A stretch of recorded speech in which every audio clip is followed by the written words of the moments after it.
Welcome into this edition of Hand Raised Guys, a little different edition of Hand Raised Guys.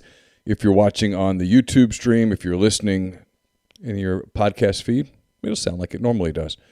Tonight on Hand Raised Guys, or Friday as you hear this on the Oxford Exxon podcast, Chase Parham will sit down with Ole Miss baseball coach Carl Lafferty. They'll get you ready for the season opener and more. Ole Miss opens its baseball season, of course, Friday afternoon, 4 o'clock against Charleston Southern. We'll have coverage of that at rebelgrove.com. And then after that, I will sit down with Chris Lee of southeastern14.com. We'll do a deep dive into the rest of the SEC. We talk a lot about Ole Miss as well. And then we talk SEC basketball. A bunch of teams fighting for tournament bids, other teams, Ole Miss included, getting near the end of a disappointing season, facing program decisions about where they go moving forward. So we'll get to all of that and more here on the show. It's one that is brought to you by Comer Heating and Air, Southern Air Conditioning and Heating. If you live in the Oxford, Tupelo area, you know what's coming. The cold weather will go away. The warm weather will be on its way. You want to make sure that cooling system is ready to go in tip-top shape. If you live in Oxford, Tupelo, and the surrounding area, call the people at Comer, 662-801-1777. If you live in Hernando, DeSoto County, Memphis, that area, get in touch with the people at Southern Air Conditioning and Heating. It's the same great products, the same great services, same people, just different names. 662-429-4429. I'm coming to you from the Clark Ford Studios. Clark Ford's in Amory, Mississippi. 662-257-1900 is that number. Call it. Ask for Corey Clark. Tell Corey what Ford product you're looking for, and he'll send you a quote within 15 minutes in business hours. It's right to the bottom line. There's no hassle. There's no haggle. You get your quote, and the rest is completely up to you. You can shop that quote around, or you can do what I've done, what I recommend that you do, and that's hop into a Clark Ford today. Again, 662-257-1900 is that number. Guest, Chris Lee, Carl Lafferty, they join us on the Rafters Music and Food Hotline. Rafters Music and Food on the square in Oxford, be a great place to grab a burger, a po' boy, great appetizers, full beer selection, great bar, and more. They're at Rafters Music and Food on the square in Oxford and Rafters in New Albany. And while we're talking about Ole Miss baseball here in a minute, don't forget to check out the inaugural edition of the Peyton Chatney Show, brought to you by The Rogue. It's up on YouTube. It's also on podcast channels. Ole Miss second baseman Peyton Chatney sat down with me. We'll visit every week on the Peyton Chatney Show. We talked about superstitions, about opening day, about expectations, about playing in the cold, and a lot more. It was a really fun visit. It's up on YouTube. It's brought to you by The Rogue, 4450 I-55 North in Jackson, or therogue.com. Great place to get the latest in fine menswear and more there at The Rogue, 4450 I-55 North in Jackson. So we'll get right to it. Chase Parham and Carl Lafferty talked on Thursday morning. So here's their conversation.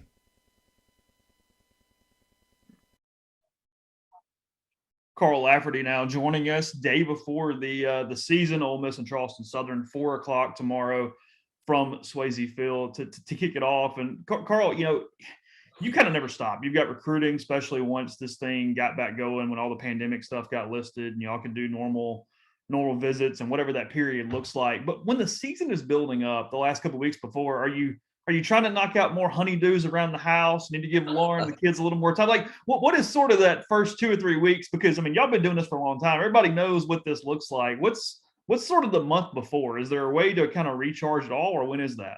The recharge is usually to the holidays because it's probably the period of time when we can't have recruits on campus, or we don't have recruits on campus necessarily, and our guys are gone. And it's a 2-week period that, I really can't come into the office, even though I do. And it just kind of gets you fired up. And I always tell people when they ask about my job, friends that, are in medical sales or different things, that the kids give you energy. The amazing thing is, I keep getting older, but they stay the same age. But it's 18 to 22-year-olds, and they always have a life about them. And so when they show back up in early January and you're around them, things things get exciting, things get going. I think for everybody, it's the beginning of a new year, beginning of a new season. But the couple weeks leading up, a little bit of stuff around the house, maybe. I really disappear when March 1 hits. I think people don't understand that. But from the beginning of November till March 1, I'm not on the road recruiting. That's a quiet or dead period for us. So I'm getting ready to be a ghost, which I think my wife may be ready for. Yeah, probably for a little while. Like I said, she knows what she signed up for at this point. I mean, I think Mike pointed it out. You've been with the program since it's some capacity since what, 06? Is that right? Yeah, fall of September of 05. Yeah. Oh, so 5 even. Okay. Yeah. I guess for the 06 season, that would be right as you came into it. When you did that, I mean, the hope was obviously to get into coaching, but what was your thought 16 years ago, whenever that was? It's kind of crazy. People always ask me what I was doing. I was actually working for Philip Morris, which, if you connect the dots, that's cigarettes, that's tobacco. But I remember I was sitting in Abner's eating lunch one day, and I looked up, and this was the old Abner's before it was changed. And there was a picture of Chad Sturbins, and he was jumping out of the dugout with his hands like over his head in the air. And it was, I think, a walk-off homer that was hit against Vandy. And I just remember thinking, there's nothing I'm doing right now that makes me feel like that. So when the opportunity came to, get back into baseball, I just did it. I jumped at it. My parents thought I was a little bit nuts, and I didn't really know. I didn't have Clem and I talk about this. It's not like I have a career path or career thought. It's just trying to do my job as well as I can every single day.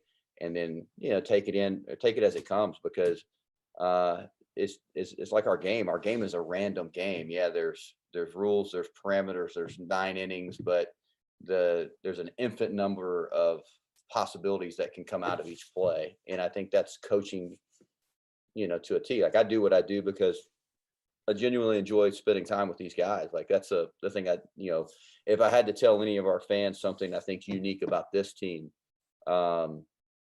good, bad, or indifferent, there's different personalities of different teams. In the last couple of years, this group, while it's been talented, there's not a lot of maintenance with them. They love to show up to the field. They love to play.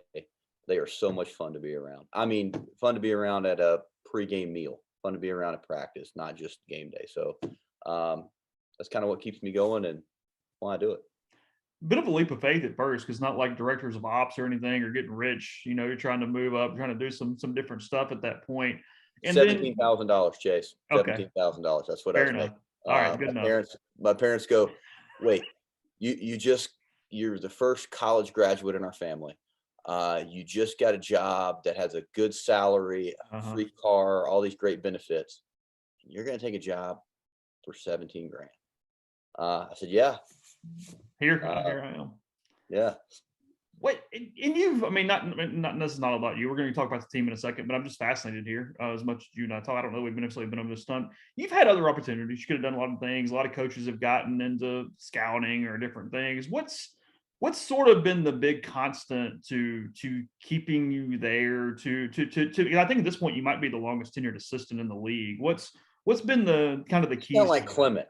I'm just saying, okay, like it is what it is. Yeah, it's a nice way of saying I'm old. Well, Mike walked up to me a couple weeks ago when we were at media day, and he goes, "How long have you been doing this?" And I know Parrish is gone. I'm the old guy now, Mike. It is what it is. You're 17. That's what it is. You're a survivor. Yeah.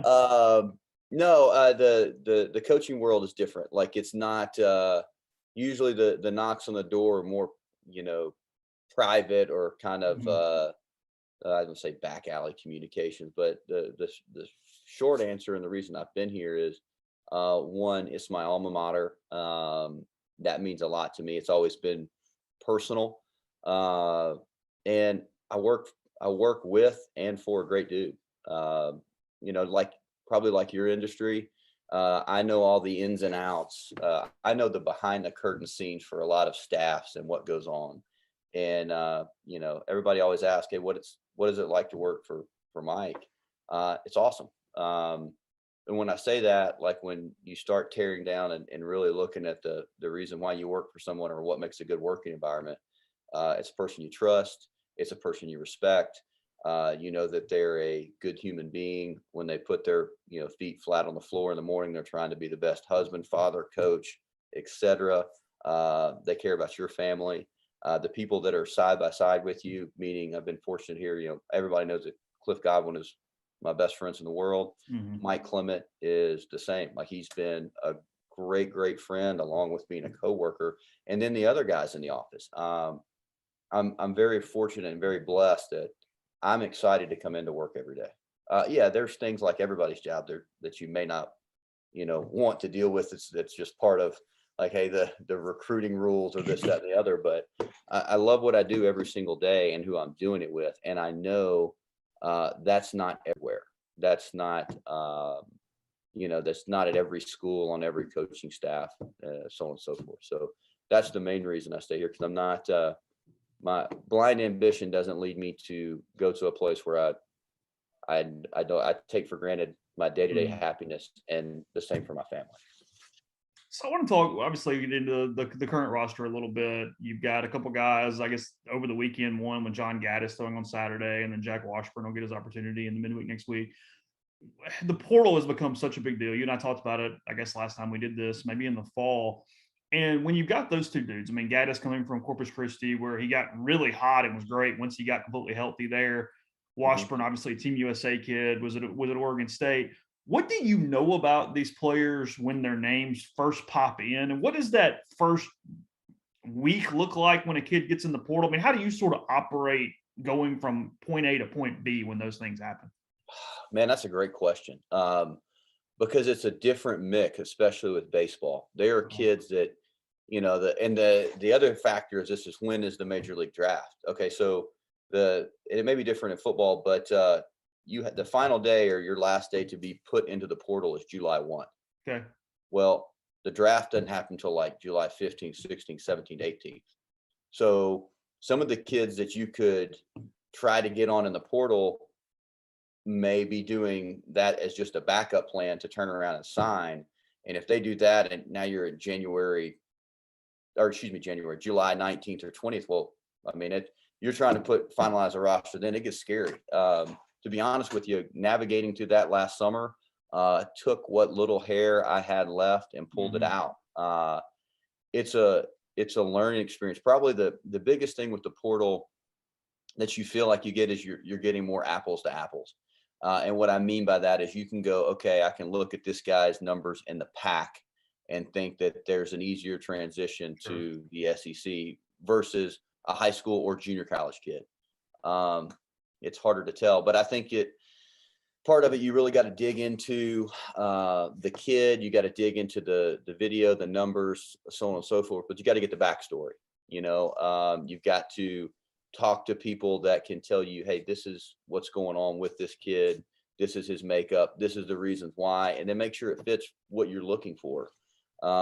Which for me, it's a learning curve right now, because I mean, it's so new. Does it present opportunities? Yes. I think, like all things, even like social media, there's things that can be really good about it, and then there's things that can be really bad about it. And I think we're all just figuring that out right now. So diving in them a little bit, with Gaddis earning the Saturday spot, what have you liked about him? Smart kid, deferring medical school for a season to finish his career here. I know that sort of profiles as that really good college pitcher, the multiple pitches, the working fast, and not walking. Kind of what you want, especially I would assume in one of those Saturday Sunday kind of roles. What's he been like since he got on campus? To be honest with you, just as a kid, he's been awesome. He is, I think, really acclimated to the team. He seems to, as far as part of the locker room, he's been terrific. Like, our guys really have taken him in, and he's become one of us very quickly. On the mound, he's easy to love, man. He works really fast, throws a ton of strikes, and guys don't square it up. So when you look back at how he performed in the fall to how he's performed this spring, it's not even a question. Like, it was a no-brainer for him to start on Saturday. What did you see from him when you're looking in the portal? I mean, like you said, it's not the pack, but he had pitched against Sam Houston. He'd been on quite that run. What was the hope when you look at numbers and how they were going to translate for a guy like Gaddis? You try to pull as much TrackMan data because there's certain things. There's certain things that we may value in our program that maybe Auburn doesn't, or maybe Mississippi State doesn't. But you knew that he had some carry to his fastball. You talked about Sam Houston. If you remember correctly, there was a guy coaching there now that used to play here named Fuller Smith. So it's easy to pick up the phone and go, "Hey, Fuller, what'd you think when you faced him?" There's things like that. And I mean, obviously he's left-handed.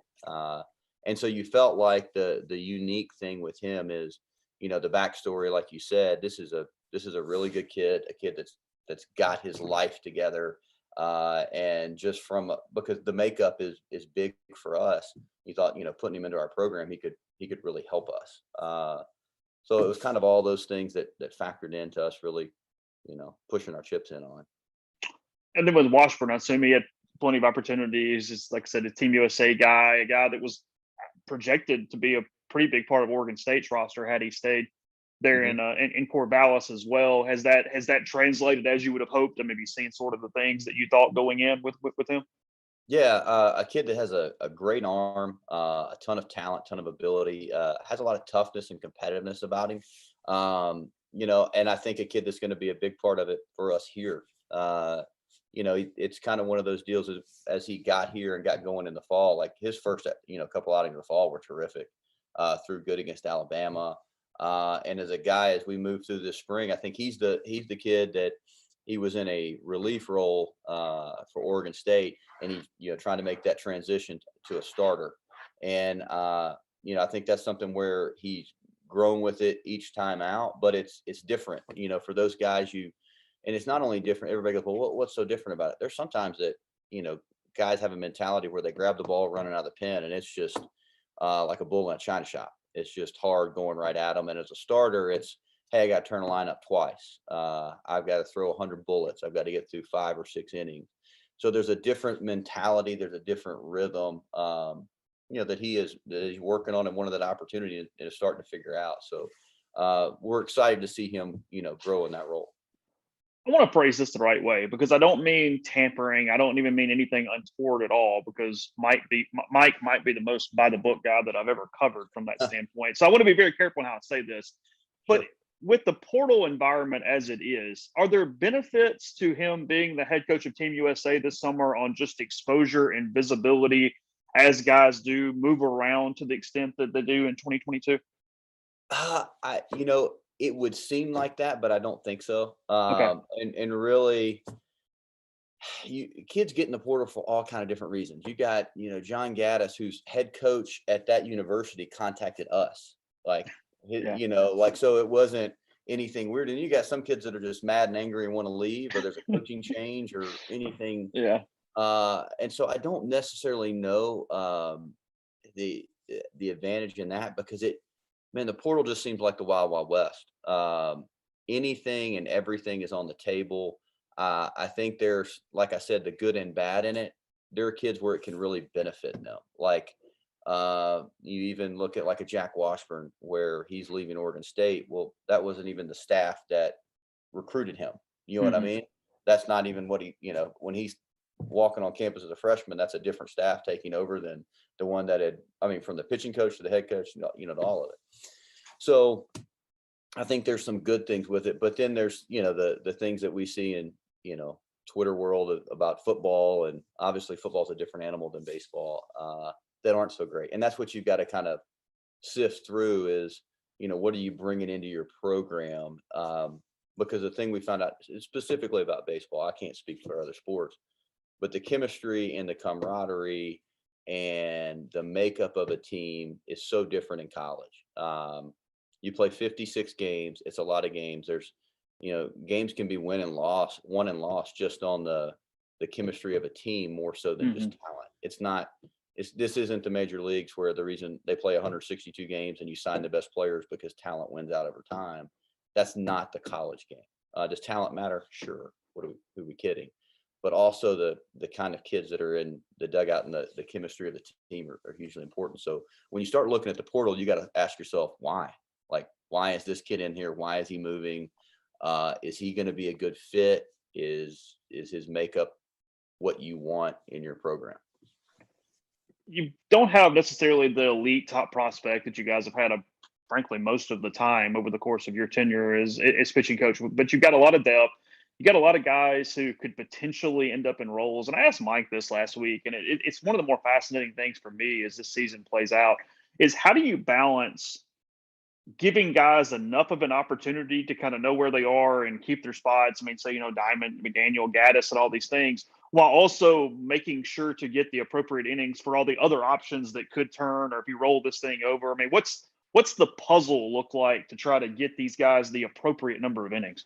I think that's a great question. The good thing is we have the best hitting coach in the country. He teaches the home run better than anybody. So Yeah. tell all the fans, make sure if he's not putting the home run sign on at third base, yell at him. Yeah. The good thing is, and being in all seriousness, is you have a terrific offense that you think will cover you and give you some opportunities for guys. But that, quite honestly, is the biggest puzzle piece for us, or what we're trying to figure out about this team for the first 4 weeks. The goal is to have it figured out by conference. Like when you hit SEC play, man, you got to know who your Friday guy is, who's closing it, and on down the line as far as roles. And I think there was a lot of talk internally, within our office about who's going to start, what roles going to, could Brandon Johnson be a starter? Man, he's thrown so well. Well, maybe it's good for him to be in the bullpen because he has a resilient arm. Maybe he can affect 2 games a weekend. Is this other pitcher more suited to start rather than come out of the pen? And so there's a lot of that you stack it up based on what you've seen so far, and you go for it. Then you're just making adjustments, each week. So things could look way different in a week or 2 than they do right now. That's a very real possibility. But you got to start somewhere. And I think the goal is, like you said, just trying to get that top group of guys, the top 8, 9, 10 guys out there and get them as many looks and as many opportunities over these first 4 weeks to see which guys kind of gravitate and make a move. It always happens. Some guys pitch better than you think, some guys pitch worse than you think, and then the shuffle starts. So Derek getting the ball tomorrow, if things go well for him, what does it sort of look like? What is the profile? Because, he's a guy who at times he was 95, 96 last year. I mean, really humming it up there. It looks like he's pitching at a little lower velocity this season, try to do some different things. He talked to us about kind of what went through with Broadway, where you put the right complement in place, use Rapsodo, and do all these different things to make it work. What is sort of his profile as he gets the ball as this third-year guy that seems to be different than it used to be? Well, I think the biggest thing that started to happen for him at the end of last year, a lot of times, young, talented arms in high school, they just throw hard. Mm-hmm. And you can beat bats just by throwing hard. When you get to the SEC, you can throw it really hard, and then they can hit it really far. So where you throw it, how you change speeds, what you do matters. I think he started to really figure that out. So this year, especially in the fall, man, he has just really pitched. And so when you look at just a performance standpoint, when you start looking at, okay, let's take all the outings in the fall and let's take all the outings in the spring. Well, he and Gaddis were right up there 1 and 2 as far as how have these guys performed. Mm-hmm. And, the thing about Derek too is, one, he's super competitive, really good athlete, 3-time, Omaha Challenge winner, all that. And he's done it a couple of years. So when you run him out on Friday, you're getting someone that's ran out on that mound, that started in big games, is going to throw a lot of strikes and has been really performing well. Yes, going back to what you said, you have seen some big velo from him in the past at the beginning of last year, where I think he was just going out there just for lack of better terminology, just trying to throw the absolute hell out of it. Mm-hmm.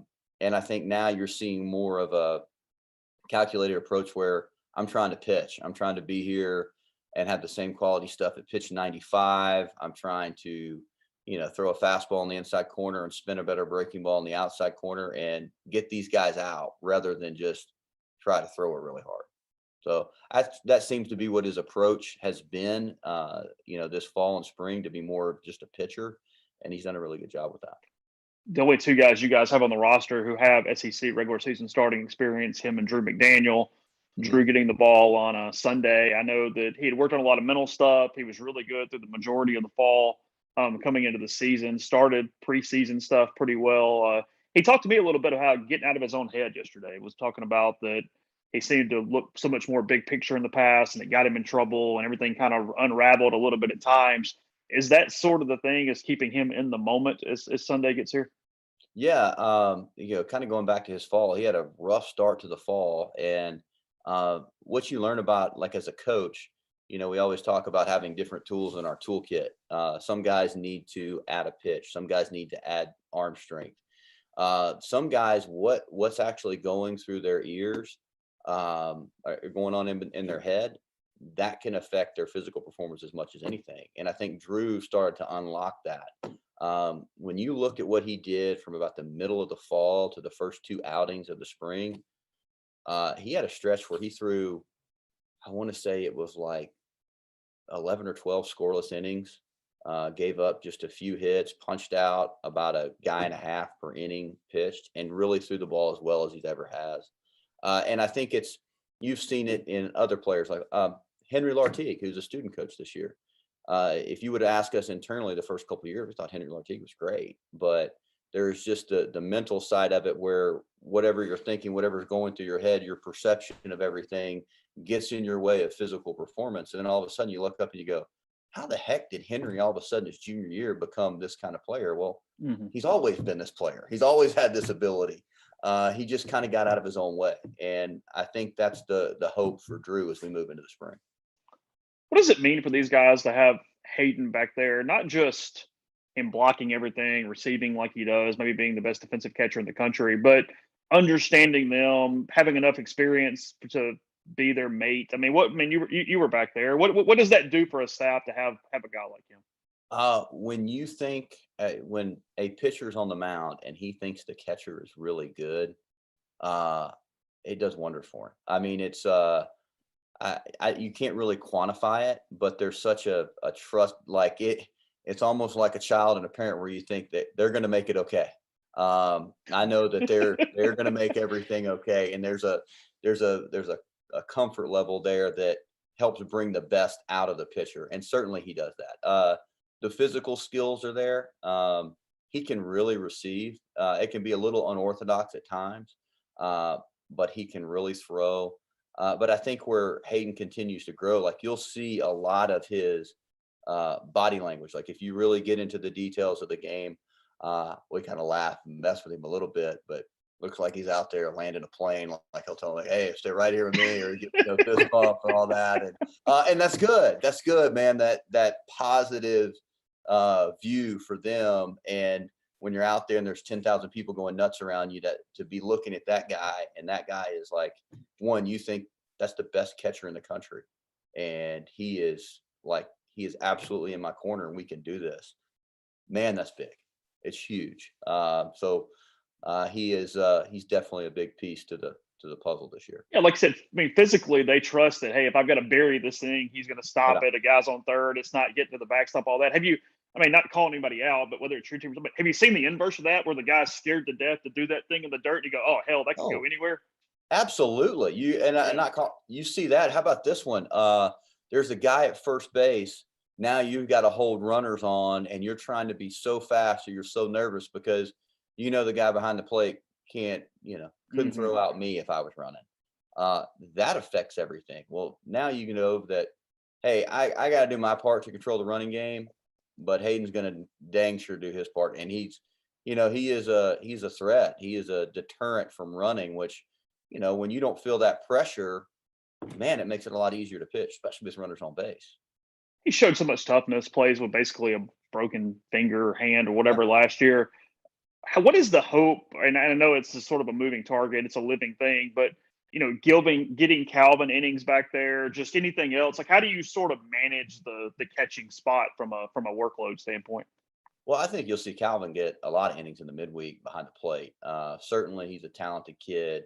He's kind of you look at it, the guy that's kind of the future back there as Hayden moves on. And Calvin is athletic enough to play other positions and swung the bat really well. So he can mix in and give at bats in different ways. But the thing you don't want to do is you don't want to have your main catcher catching all the daggone time to where he's just worn out, beat to death by the end of the year. Last year we got to a point where Knox was, banged up. Calvin obviously couldn't catch, and Hayden was having to catch in the midweeks, which, to be honest with you, we would have rather let, Dunhurst maybe DH, or if we wanted to get into bats and not catch. And we just didn't have that option. This year, we're going to have that option. And Harris has been good, man. He has been terrific. And he's such a good athlete that you may see that kid at first base some, you may see him in the outfield some, you may see him DH. And then I think you'll certainly see him catch, in the midweek. Newcomers, arms, freshmen, who's kind of in that group that you want to make sure you get some early innings to? I think Dylan DeLucia, absolutely. He was a performer at Northwest Florida. I really like him. Riley Maddox has been terrific. Mason Nichols has been terrific. I think you're going to see those guys run out there opening weekend. Hunter Elliott, really good arm. Excited about those guys that, we haven't talked about or listed. From a newcomer standpoint, I think you're going to see Reagan Burford, get out there and get a lot of ABs. He's played really well. The guy that's he's not a newcomer, but Kemp Alderman's been a different dude. Been a way different dude. I mean, really good at bats. Everybody knows about the power, but really, really good at bats and working counts, laying off pitches, not chasing. So I'm excited to see what he can do as well. We talked about the pitching a lot, and I mean, this might be more Mike and Clement's problem, but you got a lot of roster turnover after this season, obviously, between graduations and drafts and just eligibility deals. You're focused on the now. Obviously, you're trying to get to the College World Series. You're trying to do all those sort of things. But you kind of look over in the right, the side of your head and go, a guy like Banks Tolly or some of those dudes, they do need some at bats, because while you got everybody back, there's a hellacious amount of turnover where those dudes might need to be the dudes next year. No doubt. That comes into play. And I think Coach probably does a better job of that than I could. I am really bad about seeing the big picture unless I'm talking about recruiting. But when we get into the scenario of playing, on the weekend and playing Tuesdays, it's, one track mind, just trying to win. But he's really good at having feel with that. And so I certainly think that's taken into account as he makes his decision, certainly in this non-conference time. And then, I think our fans see it. They go, well, why the heck is this guy getting a start on Tuesday? Well, because you got to get him out there a little bit, and I think you'll see some of that with a number of guys on the roster. We didn't mention him, and I'll get yelled at if I don't. What is sort of the role to begin the year? What are you seeing out of Doherty in year two? Man, he's one of those guys that the role is going to be big. Whether it's at the end of the game, could he start? And I think that's a dynamic that we're trying to figure out. Obviously, he was really good in the bullpen, and you feel like, as we start this weekend, you got Nichols, you got Maddox, you got DeLucia, you got Elliott, and then you've got Brandon Johnson and Doherty on the back end. You feel really good about how your pen's starting off. Mm-hmm. That's going to be the thing for us, is do some of those guys pitch so well that they move into a starting role? Are we better off doing that? And what do those adjustments look like? So whether it'll be at the end of the game, whether it'll be starting games, he's going to throw innings of consequence, big innings for us. So I don't know exactly what the future will hold, but I know that we can't get to where we want to be without Jack Doherty. I've always laughed in the past when you guys have played, really Dan, I guess Cliff to an extent, but Dan, because of it's a mirror on the field. They're doing the exact same thing at the exact same time. It's the same system. I mean, it's just, it literally looks like synchronized swimming out there a little bit in pregame. Is McMillan taking over the system at all? Am I going to get to laugh tomorrow? What's he doing?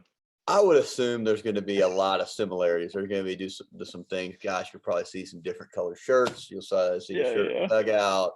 And I think that's just, that's a product of, hey, you're in a place that had success, and, usually success breeds success. You take things from it. So I think that's kind of the snowball of it all. But probably so. I don't know specifically. It's just a guess, but I'm guessing there'll be some similar stuff. All right. Well, appreciate it, bud. Good luck tomorrow, and let's do it again. Absolutely. Thank you. That was Chase Parham, Karl Lafferty. Earlier today, Ole Miss again, Charleston Southern and Ole Miss, 4 o'clock tomorrow, 1:30 on Saturday and Sunday. Full weekend of baseball. The weather should be great. A little cool tomorrow, and then great weather Saturday and Sunday for Ole Miss and Charleston Southern. Baseball, of course, that means that baseball is happening all over the SEC starting tomorrow. So we talked about some of the other teams and dove into Ole Miss as well with Chris Lee. He covers the SEC as a whole for Southeastern14.com. A lot of baseball conversation here, some Ole Miss baseball, and then we talk SEC basketball, not only teams vying for tournament bids, but also programs that might have decisions to make here at the end of the season in a month or so. So here's Chris Lee of Southeastern14.com. Chris Lee of Southeastern14.com, VandySports.com. You know him from that. Got a lot of stuff going on with Chris. We're going to talk some SEC baseball here in a moment. Chris, I do want to get into basketball in a minute too, but before we do any of that, first, welcome into the show. I want you to tell people about some of the stuff you've got going on because you're doing some daily stuff that I think a lot of people in our audience would be interested in. Yeah, and here's the impetus of this. I've been watching SEC football, basketball, baseball for a long time, and football is covered to the max. I'm not saying it couldn't be better. I'm not saying we don't do some of that, but I've always felt that baseball was severely undercovered. I've always felt, you hear people say, well, football is the only thing worth covering. I've never believed that. You see the passion in this league for baseball. I'm a baseball first guy, have been since I was a kid. That's my favorite pro sport. I've always felt like the league deserved more coverage than it gets. I just have so much fun watching every team in the league. And basketball's gotten the same way, that the product is phenomenally good. I think it's been undercovered. And so what we started at Southeastern 14 was an attempt to cover all three of those sports, but really to cover basketball and baseball the way that everybody else covers football. If you go to our YouTube channel, we're putting up at least a video every day on basketball where we predict games and or we talk about what happened last night. So if you've got an appetite to really know what goes on at every team in the league, I think we're doing stuff that nobody else is doing. All right, I want to get into it. You want to start? Let's start baseball. Yeah, because you're on this podcast. You're following Carl Lafferty and Chase Parham talking Ole Miss baseball. They did a 30-minute deep dive on Ole Miss's season, which begins on Friday with Charleston Southern. Obviously, in about a month, we're going to be talking SEC baseball. They're going to start playing each other. You've got all the banners there behind you. I'm looking at Florida and Georgia and Kentucky and Missouri and on and on. Just before we dive into some specific teams, just in general, is the league as good this year in baseball as it always is? Better, worse? What do you expect? My perception, and I'm going to hard hedge here with the fact that the pitching in terms of returning arms is not what it is most years, but my perception of the league may be as strong as it's ever been. I'll give you two reasons. When you go through and pick hitting teams, and I pick three of them that will release probably today, there's some, we're going to get hate mail because there'll be some good players that are left off. You look at the first team, it looks like the All-American team. It may be the same thing. That's one thing. The other thing is you look at the coaches, and other than maybe Missouri and maybe Kentucky, and even at Kentucky, they've had some really good years. I mean, it is a who's who of coaching. You look at Jay Johnson coming to LSU. You look at what Tim Corbin and Kevin O'Sullivan have done, Dave Van Horn. Even guys like Auburn was down, but Butch Thompson's a tremendous coach. Yeah. Chris Lamonis at State. But between just the hitting in this league, which I think is the best I've ever seen, and I've watched the league for about 20 years now, and a coaching roster that's just ridiculous. We talk about it in football. I think it's maybe more ridiculous in baseball. I think the league is primed for a tremendous year. And I think one of the best things about it, Neal, is you've got maybe 6 teams that could win this thing. And then a couple other teams that could easily find their way in the top 25 if the schedule doesn't pick somebody off. But I think it's about as fascinating a year walking in as I remember. And I just can't wait to see it get started. You know, people forget the last 2 teams standing were SEC teams a year ago. I mean, it's always that way. Mississippi State, so we'll start with them. Mississippi State gets its national championship. You mentioned Chris Lamonis. The job he's done there is amazing. What Do you expect them to take a step back after winning a championship? Obviously, some guys left, but that's still a super talented roster. There's some pitching at the top that was instrumental to them winning a championship that's back. How do you sort of break them down? Well, and to even add a step to your question there is a sidebar, and then I'll go into the answer you're looking for. I mean, you had the SEC East champ that got picked off in Omaha, and the West champ that got picked off in a super regional, so that the champs from each division weren't even in the finals in Omaha, which tells you something. But to me, Neal, I think you can make a case that both the Mississippi schools are as interesting teams as there are out there. I think with State, I look at that lineup, they got a lot of guys back, and that's the way they've done it. They always have a couple seniors, juniors at the top who are really good. You know, a couple years ago was Mangum. Last year was Jordan and Tanner Allen. But you got a lot of guys like Cameron James, people like that have been back and gotten at bats. Kellen McClark, who came on in Omaha. So I think they've got a solid lineup. Is it Ole Miss's or LSU's? No. Is it good enough to win? Probably. The thing with them, and you saw it a year ago, is like you watched them, and outside of Sims and Bednar last year, their pitching staff didn't wow you. But where they beat Vanderbilt in the end is once Vanderbilt got past its 5 or 6 arms, it had nothing left. And State's got guys that it can throw for an inning, 2/3 of an inning, and it's got like 14 of them. And I would presume that's going to be the plan again this year. I want to see how good those guys are. I want to see what Sims looks like in a starting role. But yeah, they're intriguing. And I think Chris Lemonis is probably a top 5 coach in college baseball based on what we've seen in his time there.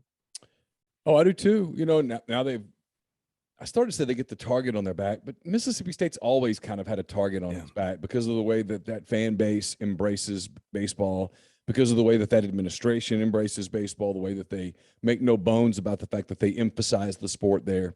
That sort of makes you a big game. But you're right. Just sticking in the West for a minute. I mean, the team that I think throughout the season, most of us said that's probably the best team in the West is Arkansas. And, you know, we all year, although I can remember on the Oxford Exxon podcast a number of times saying they're really built for the regular season. And they're so good that you're never going to see them have some big losing streak.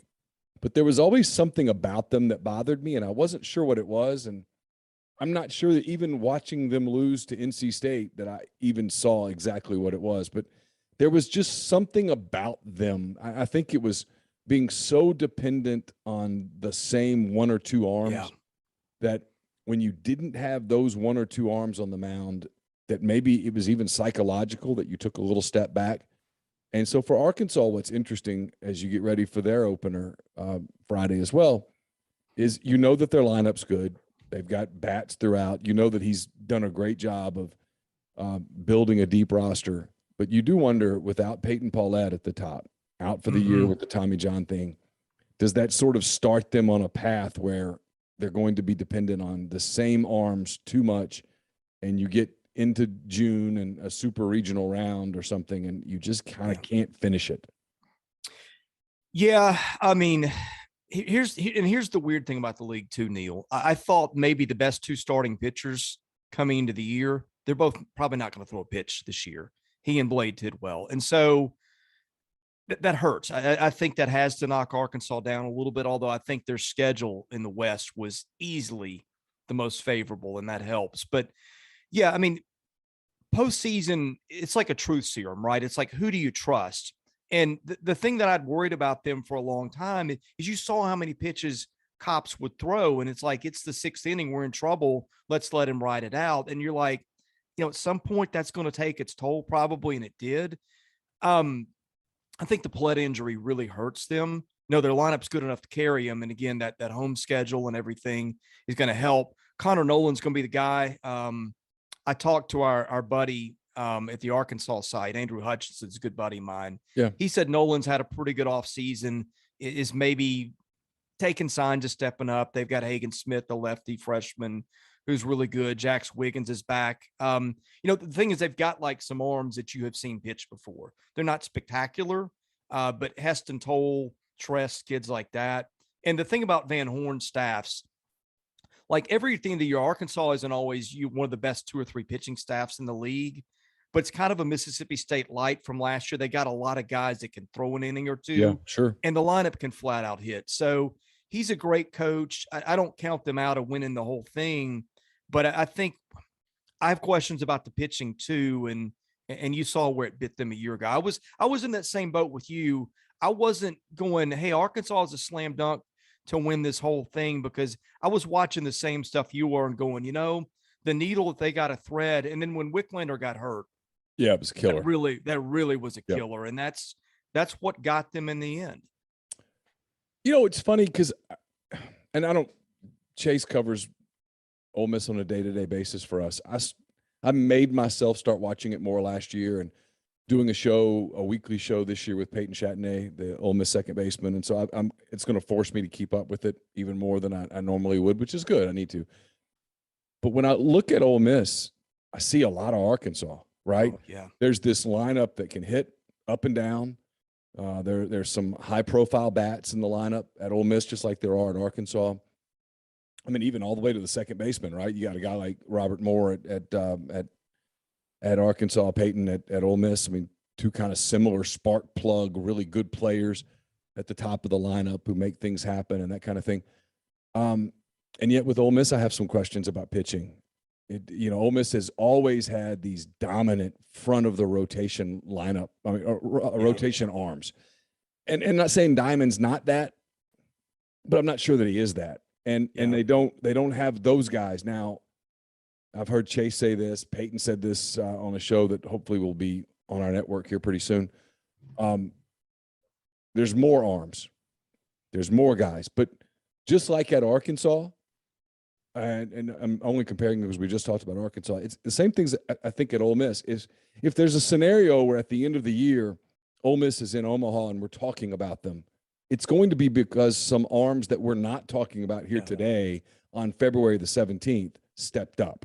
In the same way that if Arkansas is in Omaha, it's going to be because some arms that we're not talking about today, because we really don't know who they are, have stepped up. I think, and I'm not just saying this because I'm on your podcast, I think they are the most interesting team in the league to watch for a bunch of reasons. And boy, there's a lot to unpack here, so I hope I don't forget something. I talked about how loaded this league is for hitters, Neal. We're going to release 3 all-SEC teams. Ole Miss is going to have 6 guys on those 3 teams. That's 2/3 of their lineup. Yeah. And by the way, some of the other guys that aren't in there aren't bad either. The pitching is the question, but it's the question with everybody, right? I mean, like, sure. Vanderbilt's in my backyard. Everybody's sitting there going, well, they're going to go Riley, Little, 2 first-round kids. He released his rotation yesterday. Neither of those guys are in there. They're having trust issues with getting people to throw strikes. I think, I don't know. I want to see how this plays out because I think every team might have some of that. Like, even if you're Mississippi State, you got maybe the best pitcher in the league coming back in Landon Sims. Totally different role, though, Neal. And one thing I look at, and you see this a lot in college baseball, and this is where I'm intrigued with Ole Miss. You see those guys that are 5.5 ERA guys that have got good stuff. When they become juniors and sometimes seniors, you shave 2, maybe 3 runs off that ERA. And maybe I'm the wrong guy to ask, or maybe I'm the right guy. I happened to see Ole Miss last year a lot of times when the pitching clicked. And I look at the arms like, McDaniel, and they had a bunch of them. They would come in and throw gas, and you're like, wait a minute, I don't see the problem here. But then you'd see those box scores on the Sunday where it was 13-11 and the ball's flying out. And so obviously it was there. The thing with Ole Miss, I think it's going to be interesting to me. Sometimes just like, how many guys do you have coming back that have done this before? And you look up and down their pitching rotation and their bullpen, and I think Ole Miss has got as many guys that I can count that have had roles of some significance before. So to me, like if you say to me, we're doing this at the end of June and Ole Miss has won the national title, I'm not going to be surprised because I think I know what they get in their lineup. And maybe it's that year where you hit it. And you said it too, Neal. They have always developed pitching. You back as long as Bianco's been there, they've had pitching. And so maybe it's another year where it's a nightmare and these guys can't keep it in the park, but maybe it's a year where these guys that have got really good stuff they figure out stuff with location and it clicks. And we're saying that was the best team in the league in the country. I mean, it wouldn't surprise me. I think I think they're going to be fascinating to watch this year. I do too. I'm not as intimately attached to covering them as Chase is. I think they're going to Omaha. I think they've got that team, and I think they have the veterans. I think so much is made of Ole Miss and the Bianco 21 years, one trip, and they get tight and they get this and they get that. They had key injuries last year at the end. You built your whole run in having Hoagland available, and then he's not. Well, you do that to anybody, like you talked about with Arkansas, right? And I can almost feel the people yelling at me about comparing the two schools.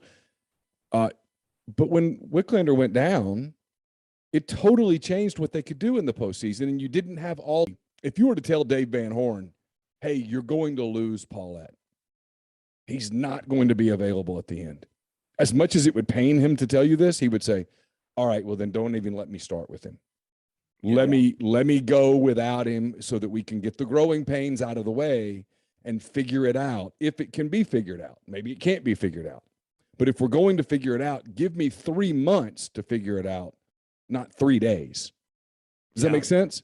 And so, and I'm going to. And Ole Miss didn't have that benefit last year. It happened with Hoagland late in the year, and then he's out, and you're scrambling. And it's okay. Well, what do we do with Nikhazy? And you just didn't have other pieces. And they didn't have that depth of pitching. And once the margin for error shrunk to virtually zero, they ran into a hot-hitting Arizona team out in Tucson, and that was that, right? And so, but I think they learned a lot from that with this veteran lineup that they have. All those guys have been through it before. They're not going to get intimidated. They have some other arms. And I just kind of have this suspicion that this is the year they kind of figure it out a little bit and get through it. And I think – in a league where this might be the year that you out hit people to a championship, they're built to do that. Yeah. If I have one issue with SEC baseball fans, is that I think that sometimes they bring a little bit of the football mentality to it, where every game is. I know that's crazy, right? Who I mean, I love the people on our message board, but sometimes I look at it's like the 5th inning of a Tuesday game. Hanging on every pitch, and I'm like, I get it, but at the same time, this is not a healthy way to approach this, because it's not ultimately going to impact whether your team makes it to the final destination or not. If Arkansas State beats you on a random Tuesday 6-4, is it at the end of the year really going to matter? The answer is almost certainly not. I mean, I remember Ole Miss went to Ruston last year, early in the year, and Louisiana Tech popped them good. And, it turned out Tech was a good team, but, it was this chaos. It's over, my God. And it's like, no, at the end of the day, none of that mattered. I mean, that didn't hurt you. It didn't impact your season at all. It was just a blip on a 50 some odd game radar at the end of the day. And I've always said this, and I think you agree with this, the 30 games you play against SEC opponents, those are the games. If you're going to get hung on every pitch of every game, pick those 30. Not the other ones. But even then, Neal, and I've seen this watching Vandy up close. Every year in his rotation, like you'll go, well, this is the year you need to go Bueller, Fulmer, and whoever their third guy was back then. And you look at him, and there's a parallel Ole Miss that I'm going to get to shortly. And all of a sudden he's going, well, Bueller's my midweek guy, and I'm throwing Jared Miller in there. And you're like, wait a minute. And they will take some lumps during the season where he lets guys figure it out or not figure it out. And then when they get to the postseason, you're seeing guys, getting a Saturday start in a winner's bracket game that maybe didn't start on the weekend all year. And I think that's where Arkansas does well too. Van Horn I've dealt with him occasionally after a game where they'll get pounded, and he's just so even keeled, and he's knowing, okay, my guys are going to take some lumps. And I think sometimes you've got to let guys pitch through that. But, and this is where, okay, you're covering a unique situation. As I've established, I think they're really good. And I think they've got some arm talent, but you're dealing with a coach who just put whatever word you want on it, flirted with LSU or whatever. He went for the got job. He interviewed for the job. It's a real complicated deal, but yeah, it's so complicated. I mean, not to derail your thoughts, but it's so important to put this in context. He interviewed for the job because Ole Miss told him to interview for the job. He interviewed for the job because he thought he was getting the job. And Ole Miss let him go interview for the job because Ole Miss wanted him to get the job because Ole Miss was going to hire Dan McDonald at Louisville. That is what was happening. And so when he comes back, when he realizes, oh God, I'm not getting the job. My agent got played. I got played. Scott Woodward's playing chess and we're all playing checkers. What do you do? And they had to go, well, come back. Well, and then they come up with this ridiculous press thing that was just new heights and stuff. That the new heights implies, well, when you say we're going to take the program to new heights, there's only one way to read that. Right. There's only if you're a fan who's pissed off, the only way that you can read that is, well, we've been to the Super Regional the last 2 times we could. 2020 doesn't count because the season got stopped. But for the record, we were number 1 in the country when the season got stopped. But in 19, we were 1 game away in Fayetteville from going to the Super Regional. And in 21, we were 2 games away in Tucson from going to the Super Regional. So the only place that we, if you're an Ole Miss fan, can look at as new heights is, oh, it means we're going to Omaha. So if we don't go to Omaha, get your ass out. And that is a weird dynamic to launch a season with. Yeah. Well, a lot there. And that's kind of where I was going with the pitching thing, is that it's one thing when things are kind of calm and you're not a coach who presses yourself, but against that backdrop, I do worry. And I don't know his temperament because I don't deal with him. But to me, if the fans don't let off the gas pedal a little bit, if that becomes an issue, that I wonder how that dynamic works out to where you need to let things pan out. And maybe you lose a weekend series that you're not supposed to lose, but maybe it gets you to the answer that you need in June, which is really what matters. And I'll go, look, I don't see them up close every game like the fans do. I've always thought he's done a pretty underrated. It's hard to be really good all the time, which Ole Miss is. I mean, Ole Miss is never a team that's 8-22 and sitting at home in Hoover. That's really hard to do, and you don't appreciate it until you don't have it anymore. Yeah, Chase and I talk about this all the time. But to that point, we always talk about this as one of the things about Ole Miss from a coverage standpoint, from a media standpoint, is that you never have to worry about the baseball season like what's happening in basketball right now. We'll talk basketball later, but you never have that year where it's like, okay, well, there's nothing to write about. There's nothing to talk about. There's no suspense. There's no storyline. There's no, the battle to host. We get a month out of the host thing every year. You know, what do you have to do to host? What are the metrics? Oh, and can you be one of the top 8? That becomes a storyline. And then you're into the postseason, and then it's either, oh God, they've lost, and is it fireable or what? You get all those storylines with Ole Miss baseball. There's lots of stuff to write about. I mean, like on the flip side, I mean, like you get a basketball season like the one that Ole Miss has right now, where, I mean, I'm on month 2 of what the hell am I writing about, which is a completely different thing. And so from a fan standpoint, it's always dramatic, and you always view it in that dramatic prism. And now it appears to be really laser focused from a fan standpoint of, this is Omaha or bust. And that is a weird way for any team to approach a season, even like Vanderbilt, for example, who goes to Omaha frequently. I don't know that Tim Corbin would like the idea of, okay, well, this season is Omaha or bust. Well, look, people forget this now. It took Tim 8 or 9 seasons to get there. And I used to sit with him, and it would be like, you could see the look in his eyes and like, am I ever going to get there? And I think after 07 and after 13, when they were number 1 all year in 07 and then wet the bed against Michigan.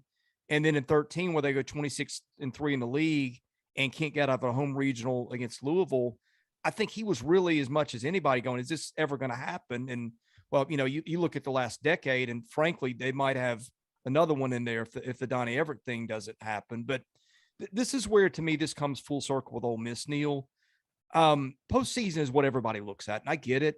But I think if you replayed his tenure again, just by dumb luck, they'd be in Omaha 3 or 4 times. I think, agree. Don't you? I do. I think, and then I do think it. Now, the flip side of that, Chris, is that I do think at some point you do look at the number, and I don't have it in front of me. Chase would know it right off the top of his head, but it's like 1-9, 1-10 in games to get to Omaha. And at that point, you do have to ask, okay, is that bad luck or is that tightness? Yeah. Is that stress? What is that? You know, I can, as you know, you're wearing your Braves hat. I'm a Cubs fan. You know, I can remember, you know, the opportunities for the Cubs in '84 and then in '03 and, you know, '08 to win, and you didn't win. And boy, it becomes this thing that you talk about. It becomes this self-fulfilling prophecy. It's like, you know, people talk about the 2016 season. As exciting as the night that the Cubs won the World Series was, the night that they beat the Dodgers to get to the World Series was this overwhelming sense of, oh, thank God. It's over. I never have to talk about that or think about that again. And that's for a fan. You can only imagine what that was like for people inside the organization.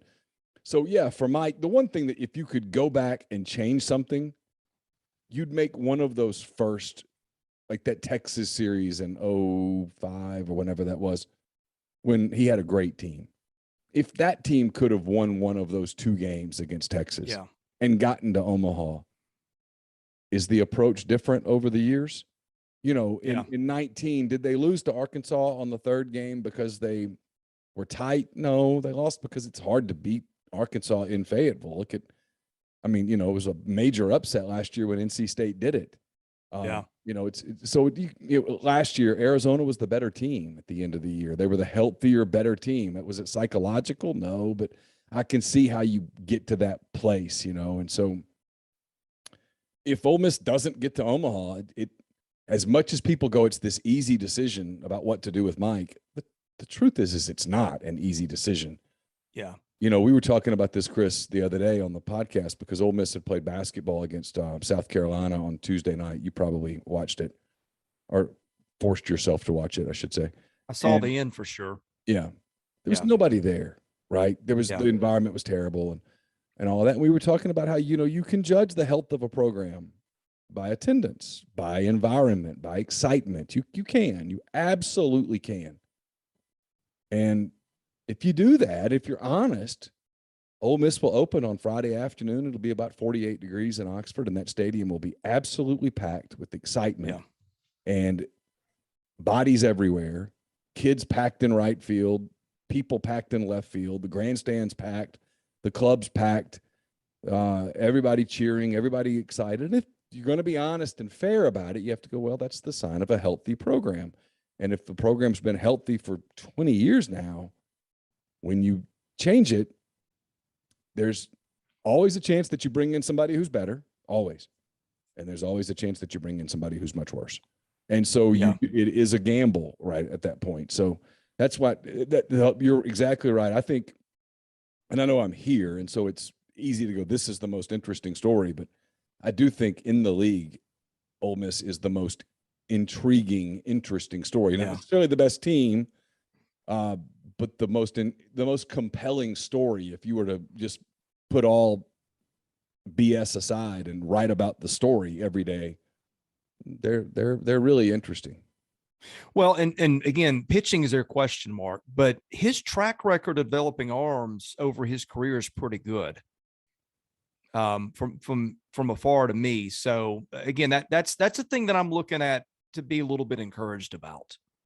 You mentioned Vanderbilt. They're right there in your town. They've dominated the sport. I had a mailbag question, Chris. I'm curious to get your thoughts on it. Someone said Tim Corbin is the Nick Saban of college baseball. And I thought at first, I was like, well, don't you have to do it a little bit longer than Corbin's done it maybe? And don't you have to win a little bit more than he's won, meaning win the whole thing? And I know winning in baseball and winning in football are two different creatures because of series and pitching and stuff. Different sports, right? You can dominate football in a way that you can't really dominate baseball. Yeah. But the job Corbin's done, the program he's built, have you ever tried to kind of put it in perspective? I mean, the Saban comp is is one I understand, but let's be, nobody's Nick Saban. But Sure. I will tell you this, and I know people are focused on the scholarships, and I get all the reasons why. There's another side of that discussion. We could have a little bit if you want, or if not, it's no big deal. But that job, and I know because I deal with it too from a media standpoint. There is so much crap that you have to deal with at that place that you don't have to deal with anywhere else. I had a former media relations guy put it to me this way, and I thought it was perfect. Like at every other school, you get privileges because you're in sports. And this place is different. You get discriminated against because of sports. And he's had to deal with, I'll give you like an easy one. Okay. They had a phenomenal media relations team a few years ago. I would sit in the press box and they would be shooting video on the field and tweeting out. I mean, they have or had the best Twitter following in the country among baseball programs. And it's, yes, it was because they were good, but they also had some really good people. And when Tim has control of something, it's going to be first class. Well, he wakes up 2 summers ago and the school has decided to let go its entire athletics communications department and just hire people from scratch. I won't get into the reasons why. I mean, it was an awful decision. I wrote about it. They didn't take kindly to it, but sometimes you wake up over there and stuff falls from the sky that hits you that you never see coming. And I think that's where people probably underrate him. They look at the scholarships and all those things. And I'm not saying all those points are invalid, but I think the thing that makes him special is he's found a way.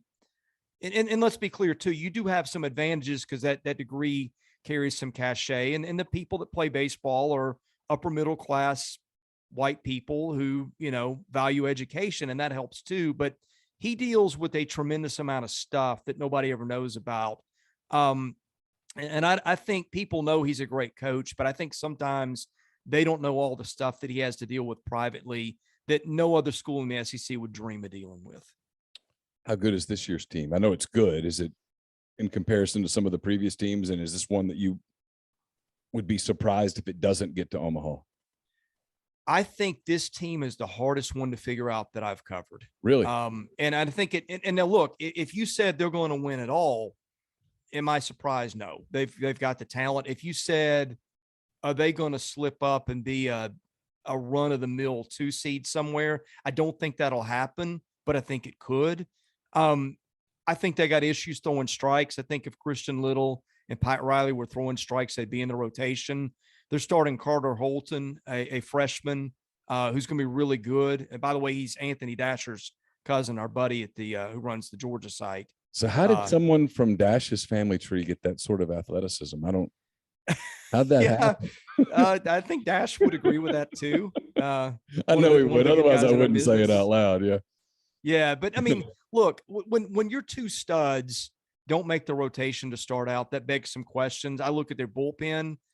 I don't know where they're going to go for in-game outs. Now, he's got talented arms. Everybody knows that. They develop them pretty well, but I don't know where the answers are coming from. I think their lineup lost against everybody else's because I think LSU and Ole Miss may be fielding the 2 best lineups I've ever seen. But theirs is pretty good too. And they got a lot of depth. They just got worn down on Omaha. I think that's going to taint how people perceive them, but they're really talented. You start looking at it and going, well, they're going to probably have Troy Leneve or Jack Bolger on the bench to start the season. Those are 2 hitters that could play for just about any team not named Ole Miss or LSU. So I think it could go a lot of ways. I'd bet on his track record. I'd bet on their talent, but there's not as many certainties with this team as most of the ones I've covered the last decade. Let's get just some quick thoughts on some other teams. You mentioned LSU a lot, and you're right. That lineup is just star-studded, and they can, especially the middle of it, they can produce a ton of runs, do a lot of damage. Is there enough pitching in Baton Rouge for them to make a run, or are they kind of buried behind Ole Miss, Arkansas, Mississippi State at the top of that division? Well, they were in that same position Ole Miss is in. And last year, when I think Labus got hurt, And their number one, who are Landon Marceau, was really good. He's gone. But, the thing they did when they got to on that run, they started pitching the Javon Colemans and the Fontenot's and Edwards and Hilliards and a lot of kids like that.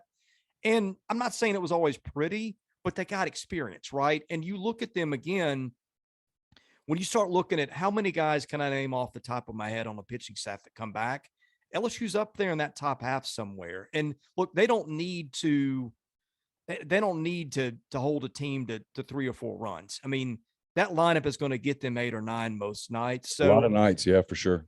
And I think that's becoming the key in this game, right? It's not necessarily are the guys you bringing in lights out, but do you have enough guys to win a war of attrition?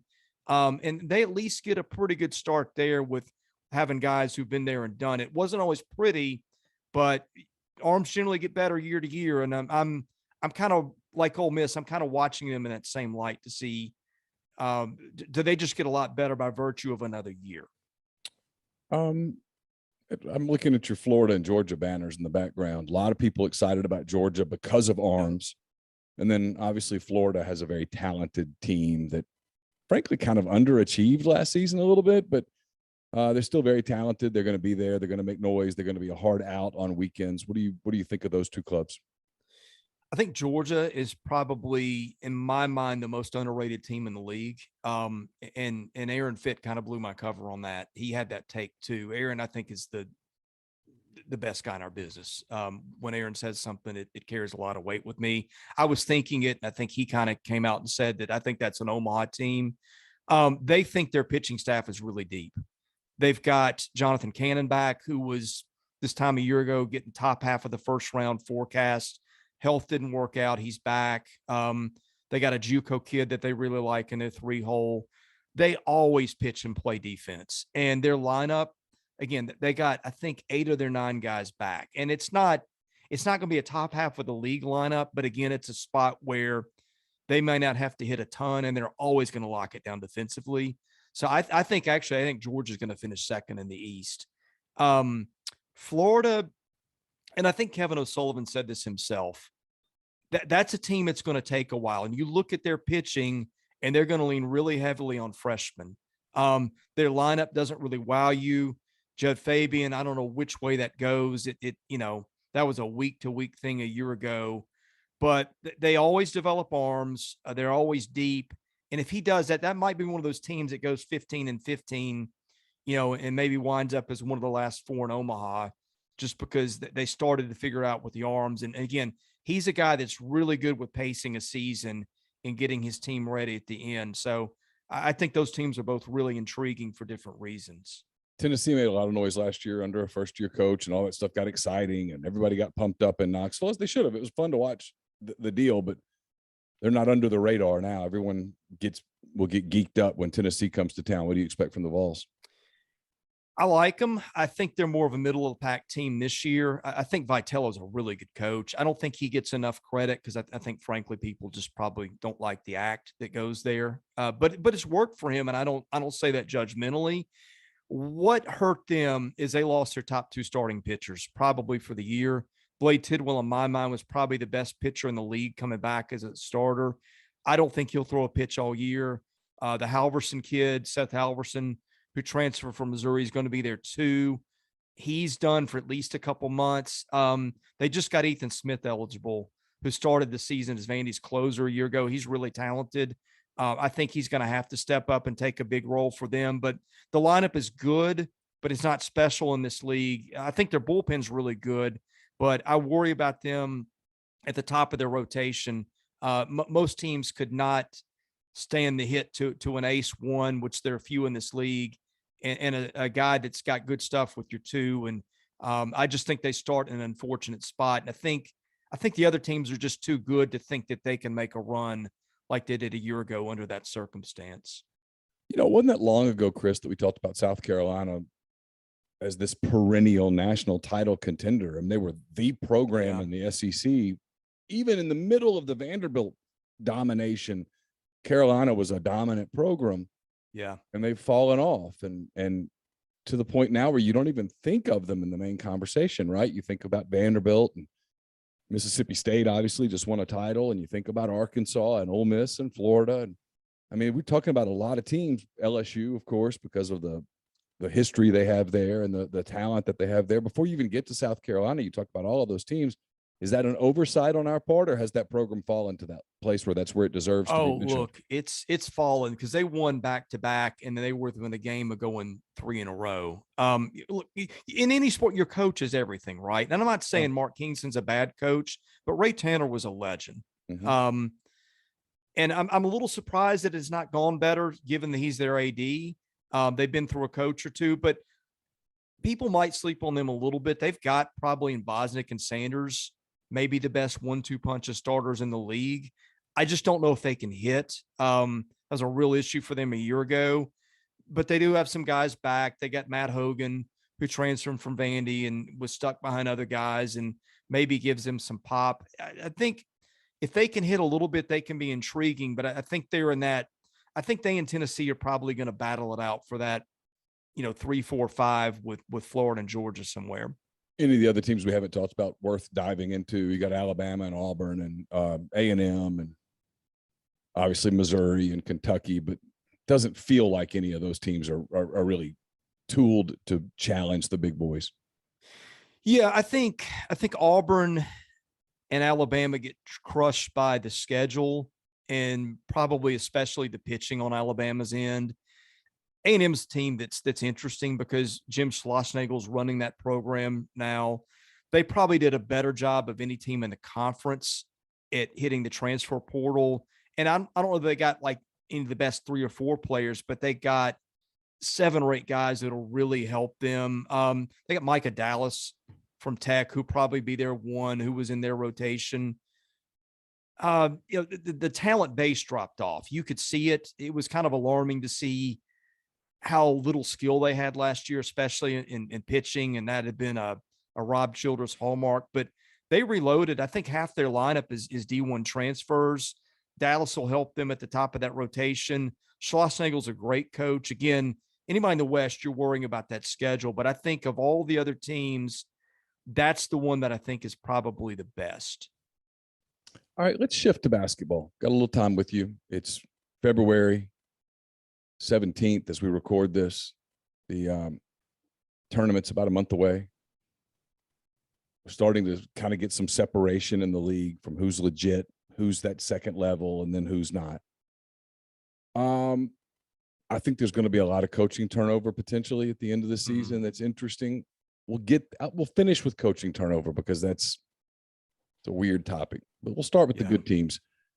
So I live in a house with an NBA draft freak who is very, very daily consumed on who might end up joining Shai Gilgeous-Alexander and Josh Giddey and Lou Dort, Kenrich Williams, and those guys. These are names that I hear every day in my life because of Carson.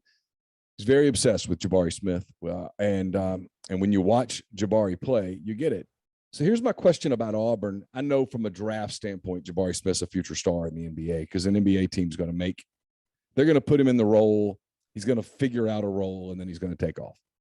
Yeah. But in the college and play for a long time. Yeah, a long time. I mean, if his health holds up, he's 15 years in the league. But you don't get that time in the tournament. It's one and done. It's all right, here's your shot. Go. Auburn is this team that we've watched a lot. I've watched them a lot. I know you have too. They're very, very good. Yeah. Kessler is a force at center.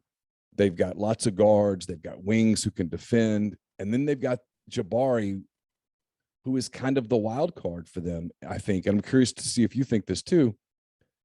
When they, by God, run their offense through Jabari Smith, I think they're the best team in the country.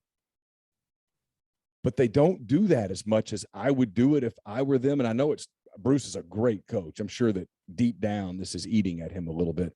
Their guards get selfish, and reckless and out of control, and they'll have these 8-minute stretches, Chris, where it's like, what in the hell are you doing? And it works over the course of the season. They only lost twice, and they should have won one of those games. They should have beaten Arkansas and Fayetteville, but they couldn't make front ends or 101s, and it bit them. But I do worry about in a tournament setting, them getting away from 8 to 12 minutes from what works and getting popped in a Sweet 16 round by a veteran disciplined team that goes, all right, we set a trap. You fell for it. I know I'm talking a lot, but when they run that offense through Jabari Smith, I love them. And I don't know whether they're disciplined enough as a team to do it.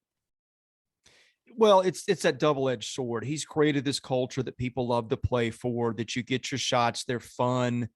And that game against Vandy last night was fun to watch. It was just Pippen and Smith just going at it for a while until Auburn's depth took over. Mm-hmm. But yeah, I mean, I watched them at times. Wendell Green is fun to watch, but he also takes some crazy shots when they've got better options. I would say that's a wild card. The other one is 3-point shooting. I don't know if you watched the game last night.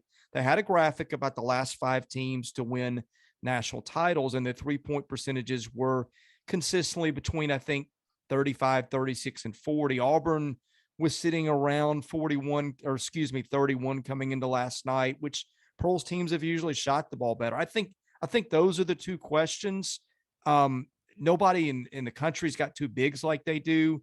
Kessler is just a complete headache.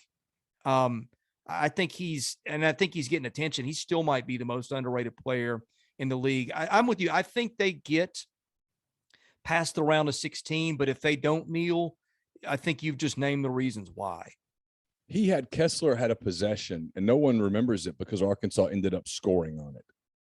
But it was in that game in Fayetteville, which was one of the best games of the year. And Arkansas had created a turnover and had a break, and it was basically 4-on-1. And Kessler defended it by himself for about 5 seconds and blocked a couple of shots, deflected a shot. Arkansas ended up, to its credit, putting the basket in, and they got 2 points out of the possession. And so no one noticed it. But Kessler's he's an underrated, as much as people talk about him, he's still underrated. He has impacted the SEC this year more than maybe any one player has.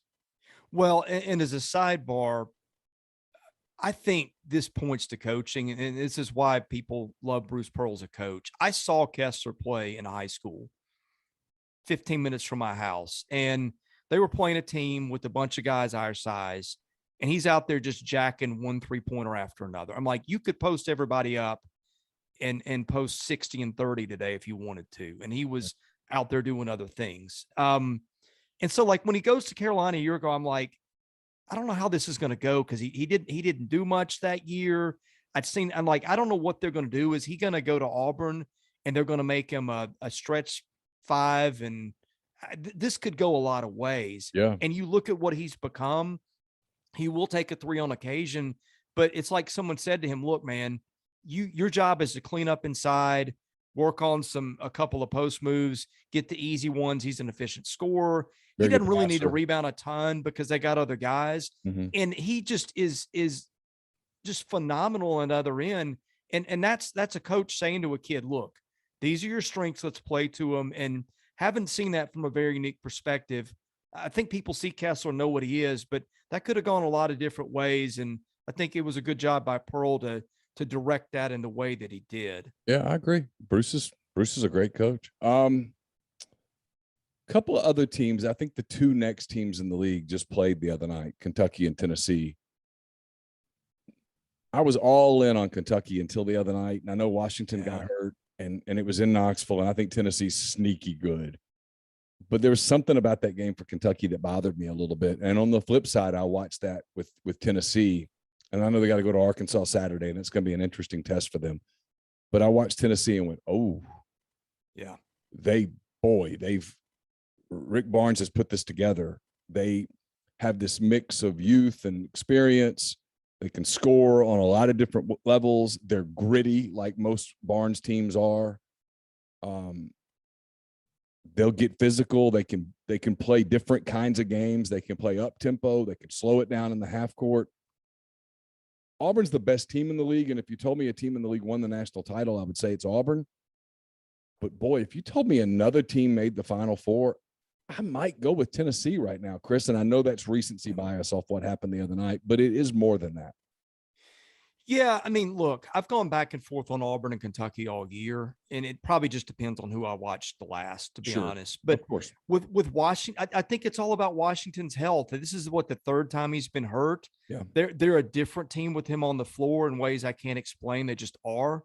You saw that Auburn game, right? Where he's in there, they're beating Auburn by 10 points or whatever. He gets hurt, Auburn wins the game. Yeah, they were going to win that game. They were about to run Auburn out of its own gym, and then he got hurt, and Auburn took the game over. Yeah. I mean, look, State took them to overtime in their building. I think he was hurt all or most of that game. I've forgotten now. So you tell me, is he healthy? And then I know whether I'm in, or I'm not going to say I'm out on Kentucky without him, but it's a difference making thing. Tennessee, you're right. But the thing about them that's really weird, and this bit them last year, they go through these weird stretches for 8 minutes where they can't score. Mhm. That's been less frequent at times. And I think they're better. The freshman point guard Ziegler they've got has really done a good job. Kennedy Chandler's an elite player. Vescovy's been really underappreciated. And that Adu kid they bring off the bench who was nothing with the Kumwai injury, he stepped up and done things. Look, they get contributions from different guys. That guard threesome is a headache. And I think you watch them and the way they're able to take the ball to the rack from so many places on the floor. They're a headache to guard a little bit more than they were, and defensively they've been elite from the start. So, yeah, with Barnes, it's kind of that he's kind of got that Bianco thing going on. That the postseason they just run into a wall, whether it's bad luck or something else, I don't know. But right now they're playing really, really well, and I don't think a Final Four is out of the question. Yeah, I don't either. I want to see their game against Arkansas on Saturday, which leads me into the Hogs because they've lost a 1-point game in Tuscaloosa where Note did nothing in the first half, and the other guard, zero, I can't think of his name right now, starts with a U. Umude, yeah. He got in foul trouble too, so neither one of them really played in the first half, and they came back and damn near won the game. Probably should have won the game. Had a couple of calls go against them, had a weird play go against them, but they could have won in Tuscaloosa, and if they did, they'd be the hottest team in college basketball right now. They get Tennessee at their place. It'll be rowdy. They've got very good guard play. Tennessee's got good guard play. Jalen Williams is as good a post player as there is in the league, not named Kessler and Smith. That's going to be a fun game. And frankly, this isn't fair, but I'm kind of watching that game with interest, kind of as a litmus test for Arkansas. Like, okay, I saw you beat Auburn, did something that most people can't do. You went down to Tuscaloosa and you probably should have won, took care of Missouri. Now, if you go beat Tennessee at home, I'm going to crown you for real and all of a sudden change the way that I talk about you. But if you can't beat Tennessee, I'm going to go, oh, you're just a good team. And I know it's not fair, but I think that's what I'm doing with them. Well, even if they beat Tennessee, it's you beat Tennessee in your building, Right. which, is, and I think they get Tennessee to end the season in Knoxville. And maybe between them is your litmus test. Maybe so. But yeah, I mean, that's going to be interesting because what Tennessee does is they put so much pressure on you with your guards. And to me, that's a how the game is called, because what's a steal in your place might be a foul in somebody else's. Yeah. I think they're two really evenly matched teams, and I'm probably going to lean the home team in that spot. But yeah, that's going to be, I think, the game of the day on Saturday in the league, and maybe for the whole country. I think Alabama's in the tournament. They're going to be a tournament team. Nate's done a great job there.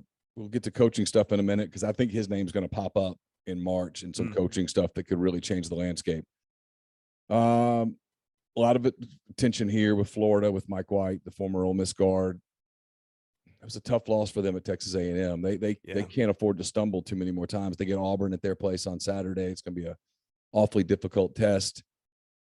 Mississippi State's got to start winning games or else this isn't going to happen. And then, A&M's probably not close enough to the bubble for it to be a factor. Am I leaving anybody out? I mean, it just there feels like there's a division after that. You've got Auburn and Kentucky and Tennessee and Arkansas and Alabama that are in the tournament. Those five are in the tournament. And then you've got Florida and who am I missing? Let's see. And sorry, your audio cut off for a minute because it's something I might, but I'll give you my tiers. Okay. I think you got Auburn and Kentucky probably in that order. Then I think you got Tennessee and Arkansas probably in that order. Then you got LSU and Alabama. LSU was the team I was forgetting. Yeah, I mean, you can debate. It's been a weird year for both those teams. Those 6 teams are in the tournament. Yeah, barring barring a collapse. Crazy. And then you got Florida on the outside looking in with the opportunity to earn it. I don't know if they will. I mean, everybody else, it would take like if Vandy runs the gauntlet and wins 5 in a row, then they're probably at mix. I don't think it's going to happen, but my expectation is it's going to be those 6. Okay, so let's just say it's those 6. Those 6 get in, they do whatever they do. Of those 6, the only coach that I think is looking or could leave, not looking to leave, that's wrong. I mean, obviously something could happen with Will Wade, but at this point, it looks like he got a free pass. It does. I mean, in fairness, it does. There's no other way to put it. He's recruiting at a really high level. Nobody's saying anything. And Merrill Code's going to jail. Yeah. And you sent me that story, and I'm going to put it in my 10 weekend thoughts in the links.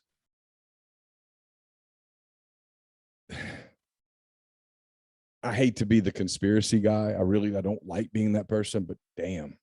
A lot of stuff that should have come out in court did not come out in court. And it feels like it didn't come out in court because the powers that be were able to impact a federal investigation and prevent those things from coming out in court. It's not just Will Wade. It's more than Will Wade. And I mean, damn, that's a terrible look.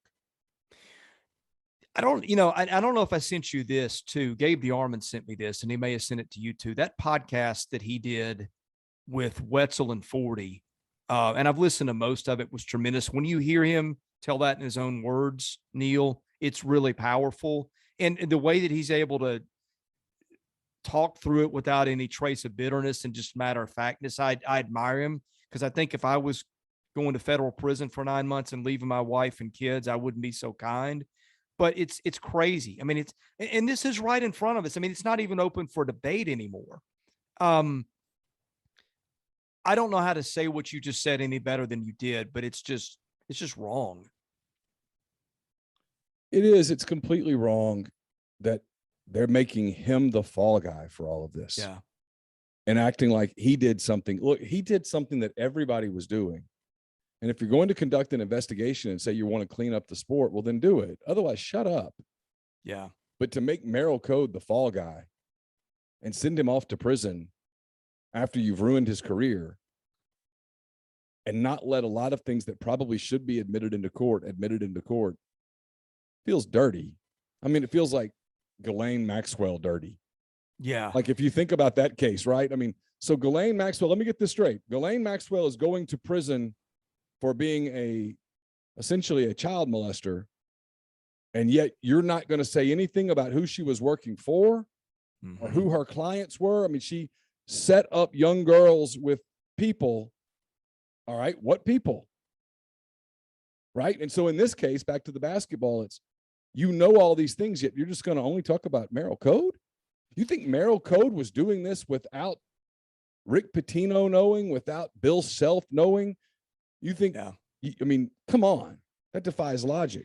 Neal, the worst part of that, and again, I would encourage people to listen to that podcast. And I want to say it's the 27-minute mark where he starts talking about, he's sitting there screaming, will you bring the evidence out? And they wouldn't. And his point was, look, the whole case was, we have defrauded the schools. And his point, and it's 100% on point, is no, I'm just doing what the schools wanted us to do. And he said, if you don't, they would not bring out evidence in that case that supported that point, because the more they brought it out, the more it made it obvious. And it just reeks of, somebody's going to pay for this. We want to make sure it's not Sean Miller or Will Wade, and we'll let it be this guy over here. I don't know. I would encourage, listen to it, because the way that he said it was one of those, like, you kind of stop what you're doing and rewind it and listen to it again. And it's very inconsistent with our justice system, it seems to me. Okay, so I'm going to get to Sean Miller then. You're like setting me up. It's like you do this for a living. First, I do think there's a real chance that, I'll give you one. Why not? We're having a podcast. If it doesn't come, it doesn't come. A real chance Greg Popovich steps down at the end of this year as the San Antonio Spurs coach. And if he does, I think there will be real talk about Bill Self leaving Kansas to go to the Spurs. And if that happens, I think Kansas's very short list will include Nate Oates. I'm not saying he's the only guy on their list, but I think he would be on the very short list.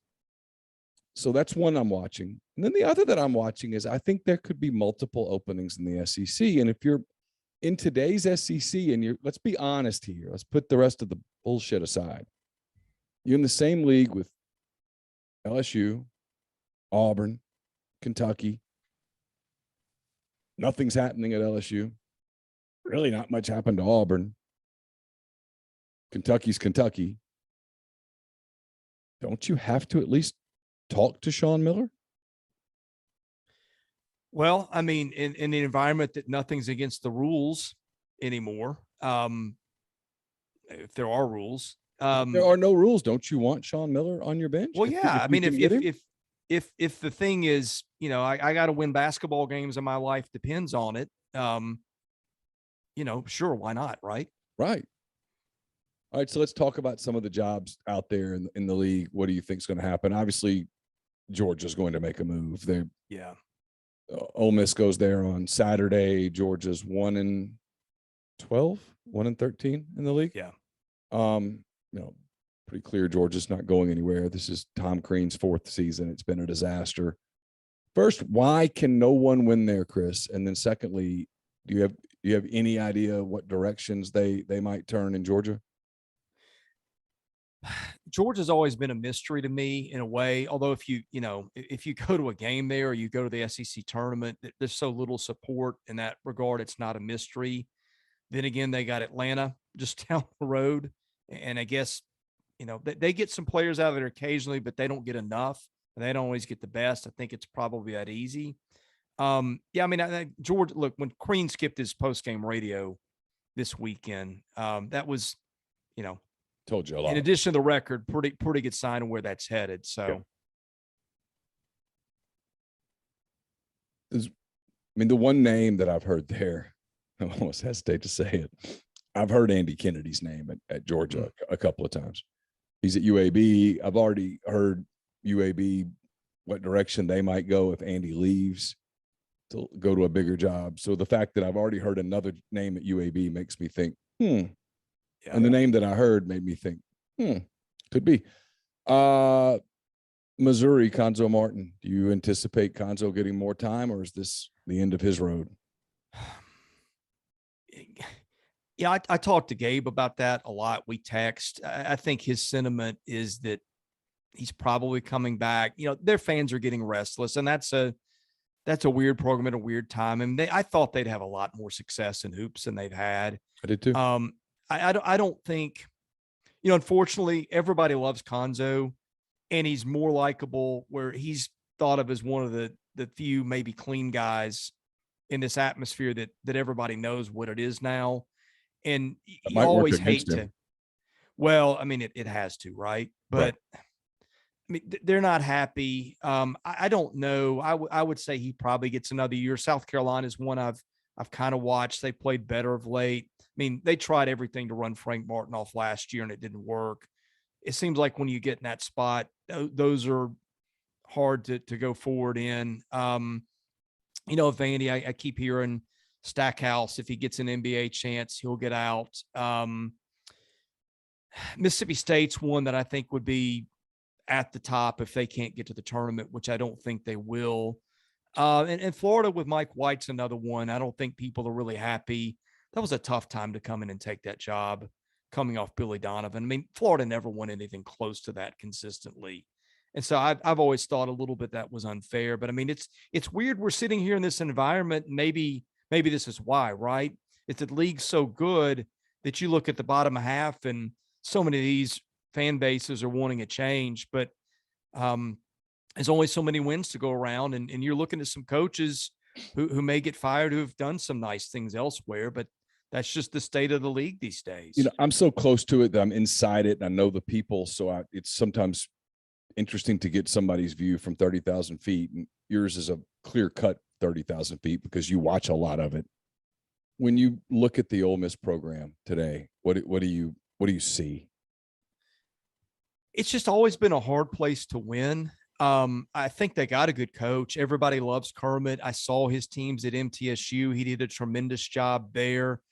But it's a meat grinder league right now. And when you're an Ole Miss, you've got to catch some breaks. And I thought him this year, it seems like they've had either Joyner or Ruffin.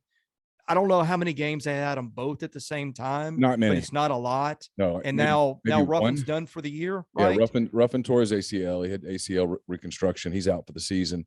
And Jarkel's back and playing really well when you consider that he just had back surgery not that long ago. This is me being devil's advocate more than anything else. I don't know what I would do if I were Keith Carter. My concern would be the fan environment. Yeah. Tickets sold, money, if I'm honest. But, you know, when people do that about Ruffin and Joyner, I don't know how Ruffin and Joyner would have played on the floor together all that effectively, because you'd give up a lot defensively. You'd give up a lot with size. So had you done that, were you going to play small in the league all year? What was that going to look like? You know, who knows? And then I think the hardcore guy goes, okay, well, everybody gets hurt. Auburn played without their point guard for a while. LSU played without the guard. I can't think of his name right now. Played with Pinson. Pinson, thank you. Played without Pinson for a while. They lost a bunch of games. Nobody ever felt sorry for them. It's just because everybody hates Will Wade. I mean, you know, they got through it. And so the same guy would go, so we're giving Kermit a benefit of the doubt because everybody likes Kermit. Everybody hates Will Wade, and so we're not even going to talk about Pinson, but everybody loves Kermit, so we're going to give him the benefit of the doubt because the guard went down. And again, that's kind of devil's advocate a little bit. And then my question is always this. It's always this. It's, okay, if you're at one of these programs. If not him, then who? Who? Yeah, if you're Mississippi State, you're going to move on from Howland, who you're getting. Yeah. If you're Florida and you move on from Mike White, who are you getting? And if you're Ole Miss and you move on from Kermit, it's who are you getting? You know, they moved on from Andy and they brought in Kermit. And frankly, the results have been very similar, if not taking a tick down a little bit. And that's not all Kermit's fault, but they've had some evaluation mistakes that are biting them right now. Yeah. You know, and it's a league where basketball matters. It just does. It matters. There's a lot of money in it. You want to win. There's a lot of attention. The games are all on television. There's no hiding from it. And at a place like Ole Miss, and it's easy to go, well, we got football and we're good, and we got baseball and we're good, and basketball is just this thing, but it's a big, just this thing. And you can't just dismiss it. And the other night, Chris, that environment, the Tuesday night at 6:00 and South Carolina was in town. That environment should have scared people. And it probably did. That environment had to make people think, okay, we can't do this. So we either have to make a change or we have to stick with what we've got, but change the course of what we're doing, because what we're doing, if it leads to this for a whole season, would be disastrous from a morale standpoint and a program standpoint. And I think in today's SEC, you got to be careful that you don't go there. Yeah, and let me give you a compare and contrast. I mean, you look, and I see this at State too, right? I look at the stands and I'm like, man, there aren't many people there. And I've seen the same thing at Ole Miss. Then you look over at Auburn and Alabama, two of the most football schools of all time, and you can't find a seat in that building. And I don't. Do I think that's a fair comparison to make right now? Probably not. Because I don't know. Why is it not? Well, that's a difficult needle to thread, right? This is a once in our lifetime kind of thing, but people notice that, right? That's the backdrop against which all this is said. And I think that's where in the same division, Arkansas setting an attendance record. Tennessee's filling up that big cavernous thing where it's always an easy ticket because the building's so damn big. And you've got, you get those kind of crowds. And I mean, you can't get a ticket in Fayetteville right now. I mean, you just can't get one. You cannot get your hands on a ticket. And that's a 20,000 seat arena. So when you're putting, and listen, I'm being generous here, 3,500 people in your arena on a Tuesday night for a conference game, you've got a problem. Yeah. And I think what makes it hard is everybody likes Kermit. Like, I've never heard anybody speak a bad word about him. And in this, we just had that conversation 10, 15 minutes ago about what is wrong with college basketball. And like, we could have gone down some deep wormholes that we didn't, but if you're listening, you know what that conversation is like. And then you put a Kermit Davis, a Conzo Martin out there. It makes it a little harder to move on from those guys. I mean, maybe you can say that's not fair, but we got a human side to us. We like people we like. And I think that's what makes that tough too, right? It's why, Chris, if I'm going to move on from a Kermit Davis at Ole Miss, it's not to hire Mike White.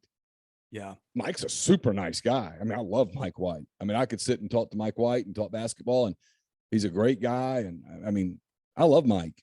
Known him for a long time. He was on the Andy staff back when I first started this beat, and he couldn't have been nicer to me. I mean, I love Mike White. But what makes you think Mike White's going to do anything different than Andy Kennedy and Kermit Davis did? Yeah, I mean, so if Mike's won consistently everywhere he's been. But if I'm getting rid of Kermit, yeah. If I'm getting rid of Kermit, I'm bringing in Dirty. Yeah, I'm going in. We're okay. We're done being nice. We're gonna go get somebody that's got contacts in the shoe world and the AAU world, and we're gonna change the name of the game. And then you ask at some of these programs, do you have the stomach for that? And do you have the budget for that? Do you have the budget to be big time in football and also play the game in basketball the way it has to be played? I mean, you know, you look at Auburn right now. I mean, they're winning in basketball. Did you start to wonder, did some of the basketball money come from football? I don't know. Well, look, I'll never forget this. I sat down, this has been 15 years ago. I sat down with an analyst for lunch one day at the Rivals Network. He's no longer with us, but he just made the comment in passing. And this is 15 years ago, Neal. He said, if you think the SEC is dirty in football, it's worse in hoops. Yeah. Yeah, he's right. So if you're being super clean, it's hard to win when everybody else is going. You're not going to win the race if you're obeying the speed limit. Nobody else is, and the cops aren't pulling anybody over. You know, if I can take this in another direction for a second, I mean, are we not talking about the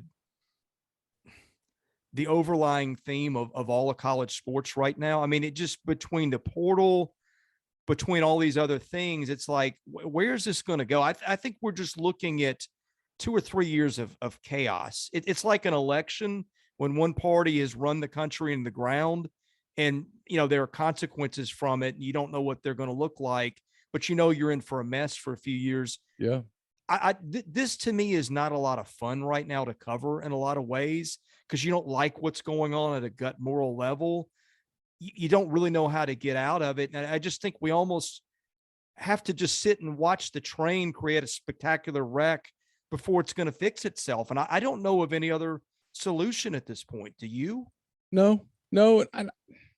I just think we're watching kind of Wild Wild West a little bit in college sports. And so, you know, we're waiting. I think that's the nice way to put it. Don't you? We're waiting. Yeah, I think so. We're waiting to see if Congress is going to legislate it. I don't think they're going to. I don't think they have the taste for it.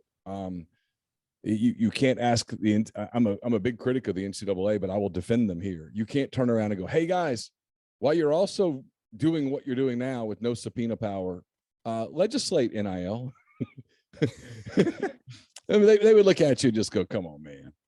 Yeah. I mean, really, we can't handle cases where there's a federal wiretap. You want us to? Well, look, I sat down with a former SEC assistant. I remember some time ago, and this came up, and he said, you know, everybody likes to point the finger at the NCAA, but the schools are the NCAA. Yeah, of course. They're the ones that don't abide by the rules. And I mean, you know, at some point I roll my eyes over the finger pointing and the wagging of the fingers and look, I don't want to get it twisted.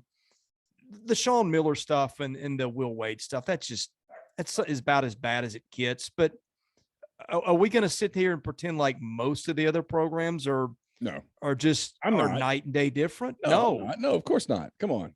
I mean, you know, we've named names of people, players in this deal that I know some of the price tags, and come on. I mean, maybe, you know, again, maybe they use a better smelling soap, if you will, but everybody's still dirty. So, right. Hey, Chris, I kept you an hour and 20 minutes or so. I really appreciate your time. That was a lot of fun. Thanks so much, and best of luck with the show as you get ready for the NCAA tournament and the start of college baseball with everything overlapping. I know people will be keeping up with your work.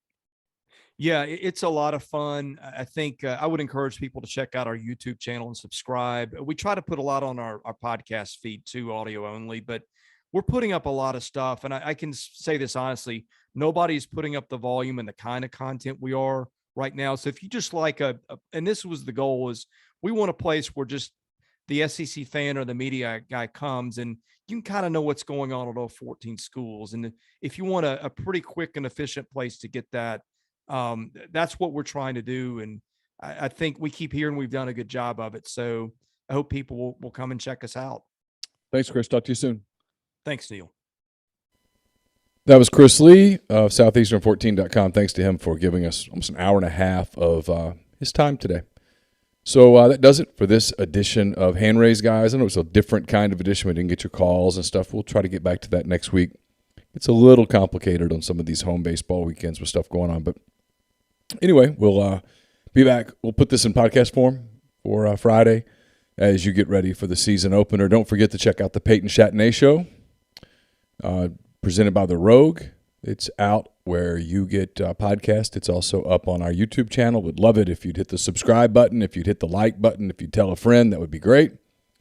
And again, our thanks to the people at Comer Heating and Air, Southern Air Conditioning and Heating for making today's show possible. Also thanks to Rafters, home of the Rafters Music and Food Hotline. So for Chase Parham, I'm Neal McCready. We'll talk to you again on Monday. Recap Ole Miss basketball, Ole Miss baseball. Maybe talk some recruiting, things, names popping up in the portal, that kind of stuff. And we'll start another week with you on Monday morning with the Oxford Exxon podcast. Until then, take care.